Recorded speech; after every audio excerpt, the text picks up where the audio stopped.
विद्यमान हमारे बीच वो हैं नीतियों के माध्यम से, अपने कामों के माध्यम से हमारे पास है। तो मुंशी प्रेमचंद जी एक ऐसे कथाकार थे जिन्होंने आम आदमी की पीड़ा को शब्दों में बांधा। उनकी जो लेखनी थी वो मतलब बिल्कुल, एक तो हम सभी जानते हैं कि वो आदर्शवाद और यथार्थवाद, यानी आदर्शवाद और यथार्थवाद के लेखक थे। वे उनके ऊपर कई बार दोष भी लगते रहे कि उन्होंने यथार्थवाद को कुछ ज्यादा ही ये किया, लेकिन ऐसी बात नहीं है। उनके पात्र को देखिए। गोदान की बात अगर हम करें तो गोबर, धनिया, पोड़ी, आप अपने आसपास नजर डालेंगे तो आपको ये सारे पात्र आपको अपने आसपास मिल जाएंगे, नजर आएंगे। ऐसे ही रंगभूमि का एक पात्र है सूरदास, जो आंखों से अंधा है लेकिन उसका जो अंतस है वो बिल्कुल जागृत है। वो बहुत ही ईमानदार है, बिल्कुल निर्भीक है, अपने काम को बहुत अच्छे से करता है। वो एक खिलाड़ी है, बिना किसी क्या कहा जाएगा, भूमिका नहीं, बिना किसी दूसरे के प्रति कोई भी द्वेष, घृणा नहीं। एक खेल के भाव से वो आता है, खेलता है और लोगों को कुछ सिखा कर जाता है। जो उसमें कम्युनिस्ट का बहुत बोलबाला होता है, जनवादी वो लोग जो होते हैं, वो भी उसकी मृत्यु, मतलब वो जिंदा रहता है तो कोई जब उसकी मृत्यु होती है, उसकी मृत्यु के बाद वो जो लोगों उनका जो प्रचार होता है वो भी एक दूसरा ही अर्थ ग्रहण कर लेता है। तो ऐसे ही अगर उनका पात्र हम देखें, इसमें आपका गबन कहानी अगर आपने देखा तो उसका पात्र भी वही है कि वो, या फिर घीसू हम लोगों ने लाल पान की बेगम।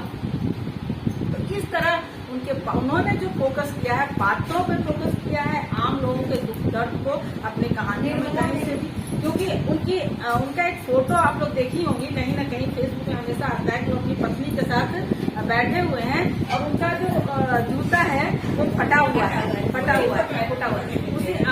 उसी पर देवताले जी ने उनकी एक आर्टिकल लिखा था, प्रेमचंद के फटे जूते। तो वो जो लेखक में होता है कि मुझे ऐसे फोटो खिंचवाने, वो चीज उनके अंदर तो बहुत ही महाराज झारखंड से आज उपन्यास सम्राट मुंशी प्रेमचंद जी की जयंती पर मैं नमन वंदन करती हूँ। बारम्बार नमन वंदन है। और जिस तरह से कि हमारी आस्था और विश्वास पौराणिक चली आ रही है तुलसी के पौधे से, उसी तरह से प्रेमचंद जी के विचारों से हम इतने प्रभावित होते हैं कि वो हमारे दिल को छू जाती है। उनके लिए कुछ बोलना भी थोड़े ही शब्दों में मैं उनकी बात खत्म करती हूँ। बस उनको याद करें और उनके बताए हुए रास्ते पर उनके कथन पे चलते रहें, क्योंकि हमारे आसपास ही उनकी जितनी भी पुस्तकें लिखी हैं उन्होंने, वो सब हमारे आसपास ही मंडराती रहती है, दिखती रहती है हमें कि हम किस दौर से आज भी उसी दौर से गुजर रहे हैं। आज भी गरीबी, आज भी शोषण, मजदूरों के साथ आज भी वही चीज देखने को मिलता है। इसलिए उनको मैं उनके दिए हुए रास्ते पर सब लोग चले और मैं उनको सतत नमन करती हूँ।